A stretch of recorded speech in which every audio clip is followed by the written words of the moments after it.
7월 제주도 부동산 소식입니다. 첫 번째 7월 제주도 부동산 소식은 제주 서부 지역에 자연 휴양림이 들어설 예정이라는 것입니다. 사업비 103억 원을 들여서 2027년까지 애월읍 유수암리에 위치한 조군 녹곰의 오름 일대에 자연 휴양림을 만든다고 합니다. 조군 녹곰의 오름은 한라산 전망도 잘 나오고 제주 서부 지역과 바다를 한눈에 볼 수 있는 명소입니다.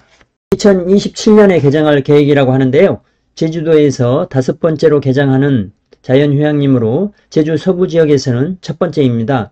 관광명소가 많은 애월에 또 하나의 관광명소가 생길 것으로 보입니다. 이 지도에서 보면 조군 녹곰의 오름 근처에는 경마장이 있고요. 그 다음에 화조원, 그 다음에 애월 이랜드 테마파크 등도 이렇게 위치하고 있습니다.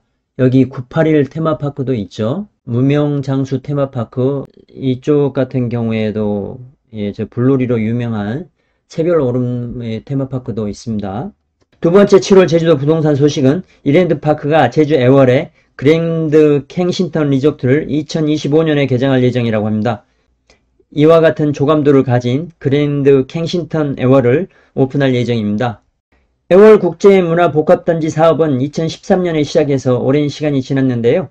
이번에는 정말 진행할 것으로 보입니다. 2025년 그랜드 캥싱턴 애월을 시작으로 세계 테마 정원, 한옥마을, 국제아트미술관, 공연장 등을 순차적으로 선보일 예정이라고 합니다.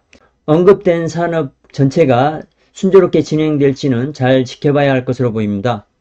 이랜드파크가 계열사인 이랜드 테마파크 제주에 150억 원을 대여 주었는데요. 사업 진행을 위한 운영자금 명목입니다. 예비 인재를 미리 뽑아서 교육하는 것으로 보아 이번에는 미뤄지지 않고 제대로 진행할 것으로 보입니다. 호재가 많은 애월 부동산 주변에 아주 큰 호재가 될 것으로 보입니다. 미래의 제주 관광산업을 이끌어갈 우수한 인재들을 육성하는 프로그램을 운영하고 사업 운영비 150억 원도 준비하는 것을 보니 사업 진행이 확실해 보입니다. 주변 애월 부동산에 관심을 가지고 있다면 지금부터 매입하면 좋은 투자가 될 것으로 보입니다. 7월 세 번째 제주도 부동산 소식은 제주 중부공원의 제주 지역 최초로 민간 특례 아파트 건설 사업이 진행된다는 것입니다. 위치도 좋아서 큰 인기가 있을 지역으로 보입니다. 6만여 평의 공원 부지 중에 5만여 평의 공원 시설이 들어서고 1만여 평의 아파트가 들어설 예정입니다. 기존의 다른 아파트들에 비해서 공원 시설이 엄청나게 크게 들어가게 되어서 아주 크게 인기를 끌 수 있을 것으로 보입니다. 공원 시설에는 운동시설, 휴양시설, 어린이 놀이터, 반려동물 놀이터 등이 들어간다고 하는데요. 주민들이 누릴 혜택이 대단해 보입니다. 이미 주변 제주도 부동산 가격에도 많은 영향을 미치고 있는 상황입니다. 7월 네 번째 제주도 부동산 소식은 공공기관 제주 이전입니다. 이 사진은 오영훈 제주지사가 우동기 지방시대위원장과 간담회를 하고 있는 모습입니다. 오 지사는 제주 동포청이 인천으로 이전해 제주 도민들의 실망감이 크다며 제외 동포청을 대체할 공공기관 배치를 요청했습니다. 요청한 공공기관 1순위로는 한국공항공사, 2순위로는 한국마사회 본사입니다. 내년 4월 총선 이후에 공공기관 이전이 결정날 것으로 보입니다. 7월 제주도 부동산 소식 다섯 번째는 제주국제학교 매각 소식입니다. 매각하는 학교는 NLCS인데요. 최소 매각가는 2,100억 원이라고 합니다. 이미 국내외 5개 기업이 인수 의사를 표현했다고 합니다. 기업들이 NLCS를 매입에 관심이 있는 이유는 회사 복지 차원으로 보입니다. 인재를 영입하기 위해서 많은 혜택들을 주고 있는 상황인데요. 한국에서 인기가 높은 국제학교에 입학할 수 있는 특별한 기회를 자녀들에게 준다면 상당한 경쟁력이 될 것으로 보입니다. 제주도에서도 기업을 유치하기 위해서 국제학교 입학할 수 있는 쿼터를 주는 것도 언급되고 있는 상황입니다. NLCS가 매각 대상 학교로 낙점된 것은 97%의 높은 충원율입니다. JDS가 운영하는 국제학교 3곳의 외국 명문대학 진학률은 90%를 넘어서고 있습니다. 제주국제학교는 다른 지역의 국제학교와 다르게 외국 체류기간을 따지지 않아 입학이 수월한 편입니다. 중국계 회사가 개발을 진행하던 송악산 일대를 제주도가 매입합니다. 총 매입 금액은 571억 원이 들어갈 예정입니다. 송악산 일대는 제주도 최고의 풍경 중에 하나인데요. 이번 제주도 매입으로 인해서 주변 경관을 보존하게 되었습니다. 송악산 개발을 진행했던 신혜원은 190억 원을 주고 매입했던 땅을 571억 원에 매도하게 되어서 10년 만에 3배 정도의 가격에 팔게 되는데요. 상당한 시세 차익을 보게 되었습니다.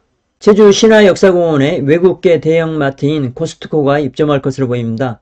제주도에서 신화역사공원 H지구를 상가시설로 변경해 주어서 사업 진행에 탄력을 받을 것으로 보입니다. 신화역사공원에 입점할 대형마트로 코스트코를 지목한 것은 JDC가 제주도에 제출한 대형마트 투시도가 현재 운영되고 있는 코스트코와 같기 때문입니다.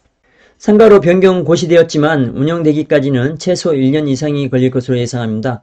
신화역사공원에 코스트코가 입점하게 되면 현지 지역 주민 400여 명을 고용할 예정이라서 일자리 창출에 도움이 될 것으로 보입니다.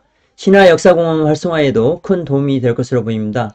지속적으로 커지고 있는 제주 영어 교육도시와 신화역사공원은 붙어 있는데요. 주변 부동산에 큰 호재임에 틀림이 없습니다. 제주도 물가를 잡는데도 큰 도움이 될 것으로 보입니다. 사드 사태와 코로나19로 인해서 운영이 어려움을 겪었던 제주 신화월드가 180도 전략 수정을 통해서 정상화를 눈앞에 두고 있다는 소식입니다. 제주 신화월드 객실 규모는 중문 관광단지 전체와 맞먹는 수준입니다. 원래는 카지노 중심으로 운영할 예정이었고 오픈 6개월 동안 카지노 실적이 6천억 원을 넘어설 정도로 엄청난 대박을 쳤으나 사드 사태와 코로나19로 인해서 중국인 관광객들이 들어오지 못해서 적자를 많이 볼 수밖에 없는 상황이었는데요. 마이스 행사 건수를 늘려서 이익을 낼 수 있는 구조로 바꾼 곳입니다. 아직 순이익은 나고 있지 않지만 영업 이익만이라도 흑자를 내고 있는 것은 크나큰 진보입니다. 추가로 1조 원을 투입해서 2단계 개발 사업을 진행하고 있는 상황입니다. 카지노 이용을 위해서 중국인 관광객까지 늘어난다면 안정적인 수익을 낼 수 있을 것으로 예상됩니다. 전 세계적으로 K열풍이 불고 있는데 아직까지 그 수혜를 제주도와 대한민국은 충분히 누리지 못하고 있다는 것이 신화월드 앙정무의 판단입니다. K열풍을 못 누리는 이유로 현 제주공항 포화로 인해서 해외 직항편 개설이 어렵다는 점을 지적하고 있습니다. 제주 제2공항 개설로 인해서 외국인 접근성이 좋아진다면 디즈니랜드와 같은 글로벌 테마파크도 제주도에 관심을 보일 것으로 예상하고 있네요. 제주 제2공항의 진행의 중요성이 또 한 번 언급되고 있는 상황입니다. 제주도에서 가장 중요한 문제는 제주 제2공항 사업인데요. 제주도가 7월 중으로 제주 제2공항 기본계획에 대한 입장을 국토부에 전달할 예정이라고 합니다. 그러나 최근 소식에는 8월로 미뤄질 가능성도 대두되고 있습니다. 제주도가 의견을 국토부에 전달하면 국토부는 제주 제2공항을 고시하게 됩니다. 하루빨리 제주 제2공항 사업이 진행되길 기대합니다. 구독과 좋아요 부탁드립니다. 감사합니다.